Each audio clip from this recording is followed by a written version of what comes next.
Hello दोस्तों, नमस्कार। मैं Subhash Kumar as a motivational speaker and business coach. आज की इस वीडियो में हम लेकर के आए हैं पर्सनल फिनांस, जो कि बहुत इंपॉर्टेंट टॉपिक्स है। ये हर व्यक्ति यानी हर इंसान के लिए ज़रूरत है as a personal finance. Finance management जो मोस्ट पावरफुल ऑफ लाइफ।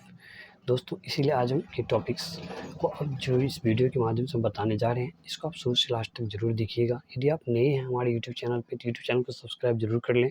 साथ में बेल आइकन बटन को जरूर क्लिक करें, ताकि इस तरह की जब वैल्यूएबल और नई वीडियो जो अपने यूट्यूब चैनल पर अपलोड करूं, तो आप तक नोटिफिकेशन सबसे पहले पहुंचे और आप उसको देख सकते हैं। तो दोस्तों, स्टार्ट करें। सबसे पहले हम पर्सनल फिनांस के बारे में करें। पर्सनल फिनांस यानी क्या होता है, जिसको हम बोलते हैं वित्त प्रबंधन, यानी फिनेंशियल मैनेजमेंट करने का एक महत्वपूर्ण विषय है। यह हर किसी के जीवन से संबंधित है। जीवन में सिर्फ धन कमाना ही काफ़ी नहीं होता, बल्कि कमाए गए धन का सिस्टमैटिक मैनेजमेंट भी बहुत ज़रूरी है। इसी आधार पर हम भविष्य की ज़रूरतों को पूरा करने के लिए धन अर्जित कर सकते हैं। अब पर्सनल फाइनेंस क्या है?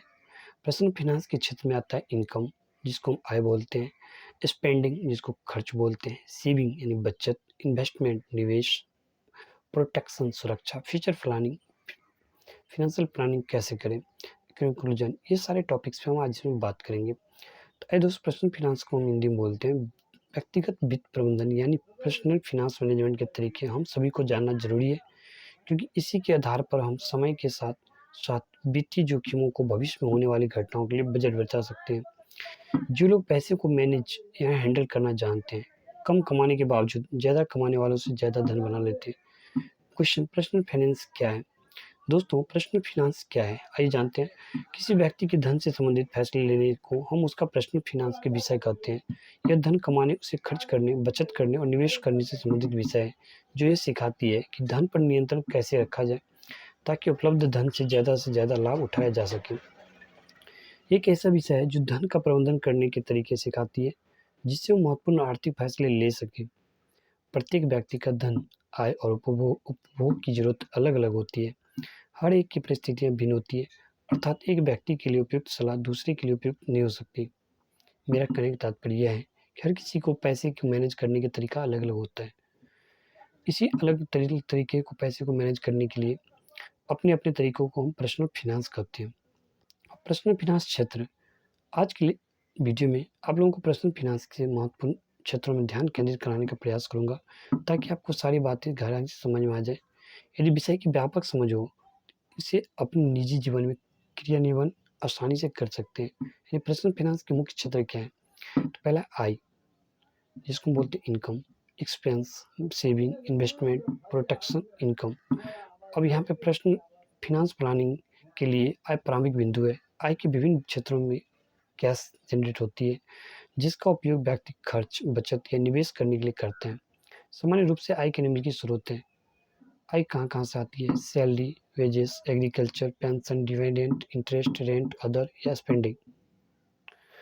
तो या स्पेंडिंग क्या होता है? यानी खर्च। अधिकांश लोगों को आय का अधिकतम हिस्सा खर्च करने के लिए आवंटित किया जाता है। यानी खर्च में सभी तरह के खर्च, जैसे सामान और सेवाओं के खरीदने से संबंधित खर्चों को शामिल किया जाता है।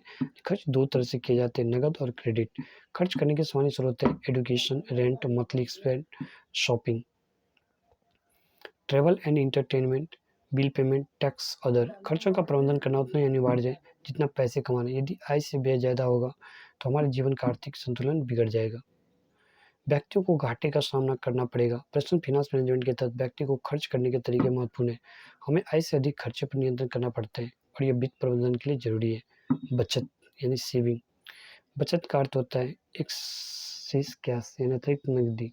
यस, सरप्लस अमाउंट होता है, अर्थात व्यक्ति जितना कमाता है और कमाए गए धन को खर्च करने के पश्चात जो राशि शेष बचता है, उसे विभिन्न तरीकों से बचत करता है। इसी फार्मूला को इस प्रकार समझ सकते हैं। इनकम मानी एक्सपेंडिचर, यानी बराबर सेविंग।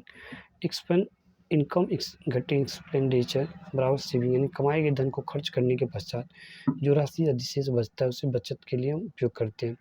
इसी तरह पर्सनल फाइनेंस मैनेजमेंट के लिए बचत के लिए एक महत्वपूर्ण कड़ी यह है कि सामान्य रूप से बचत करने के तरीके को निम्नलिखित है। Saving bank account, money market securities, cash या अदर। बचत करना अच्छा है, किंतु अधिक बचत करने की अपेक्षा निवेश करना ज़्यादा फायदेमंद होता है। कहने का तात्पर्य यह है कि बचत की तुलना में निवेश करने से ज़्यादा रिटर्न प्राप्त होता है। अब निवेश क्या होता है? इन्वेस्टमेंट। निवेश करने में थोड़ा जोखिम तो होता रहता है, किंतु यह भी देखा गया कि पूरी जानकारी लेकर निवेश करने से अच्छा रिटर्न प्राप्त होता है। निवेश करने के सामान्य रूप ये है: mutual fund, real estate, stock market, private companies या कमोडिटी या अदर्स। इसी प्रकार आइए हम जानते हैं सुरक्षा, जिसको हम प्रोटेक्शन बोलते हैं। कहते हैं लोगों के द्वारा किसी अप्रत्याशित या प्रतिकूल घटना के खिलाफ सुरक्षा के लिहाज व्यक्तिगत सुरक्षा का उपयोग किया जा सकता है। समान प्रोटेक्शन प्रोडक्ट के निम्नलिखित उत्पाद शामिल किया जा सकता है, यानी health insurance, life insurance, term insurance and estate planning. Future planning, personal finance के अंतर्गत फ्यूचर प्लान जो कभी न कभी हर कोई करता है, जैसे कि हॉलीडे ट्रिप, रिटायरमेंट, बच्चों की शिक्षा, शादी आदि को शामिल किया जा सकता है, क्योंकि यह भी हमारे आर्थिक प्रबंधन का हिस्सा है। फाइनेंस एक बहुत बड़ा विषय है और पर्सनल फाइनेंस इसी का एक हिस्सा है। यदि हम ध्यान से आकलन करें तो पर्सनल फाइनेंस का भी बहुत बड़ा विस्तार है। आसान भाषा में यदि हम पर्सनल फाइनेंस को समझना हो तो हम कह सकते हैं कि हमारे जीवन में जो व्यवहार पैसों से जुड़ा है, उसे पर्सनल फाइनेंस से जुड़ा हुआ विषय कह सकते हैं। और फाइनेंशियल प्लानिंग के मुख्य घटक क्या है? लक्ष्य, मूल्यांकन, योजना, क्रियान्वयन, पूर्ण मूल्यांकन और निगरानी। फाइनेंशियल प्लानिंग कैसे करें? व्यक्तिगत और पारिवारिक लक्ष्यों को प्राप्त करने के लिए आपको बजट या फाइनेंशियल योजना तैयार करना चाहिए। याद रखिए, ये बहुत ही जरूरी हिस्सा है। आपके द्वारा तैयार किया गया मासिक बजट आपके बचत, खर्च, निवेश आदि को मैनेज करने के लिए लाभदायक सिद्ध होगा। आपके द्वारा बनाया गया मासिक बजट कैसा होना चाहिए, यह आपको तय करना है। फिर भी मैं कुछ संकेत दे देता हूँ, जैसे आपका संभावित आय, यानी वेतन, बोनस या इसके बाद खर्चों की सूची, किराना सामान, किराया, शिक्षा, मनोरंजन, बच्चों की देखभाल की खर्च, छुट्टियां आदि। इन दोनों के बीच का अंतर आपका अवधि शेष यानी सुपर प्लस या घटा होगा। फाइनेंशियल प्लानिंग करने के लिए आप इस क्षेत्र से जुड़े लोगों से भी सलाह ले सकते हैं, जैसे कि व्यक्तिगत बैंक कर्मचारी, बीमा सलाहकार, tax adviser, investment adviser, state planner, financial planner ETC. अब कंक्लूजन क्या निकलता है दोस्तों, निष्कर्ष? सभी लोगों का विचार पैसों के संबंध में अलग अलग होता है। ऐसा इसलिए होता है क्योंकि धन एक व्यक्तिगत विषय है और इसके उपयोग में संबंधित पूर्ण का व्यक्ति का पूर्ण अधिकार होता है। कभी कभी यह भी देखा जा सकता है कि एक सामान्य सा धन कमाने वाला व्यक्ति एक समय में बहुत धन अर्जन कर लेता है। ऐसा कैसे होता है? ऐसा इसलिए होता है क्योंकि उस सामान्य सा धन कमाने वाले व्यक्ति का पर्सनल फाइनेंस प्लानिंग सामान्य नहीं होता, लेकिन उसकी प्लानिंग दमदार होती है।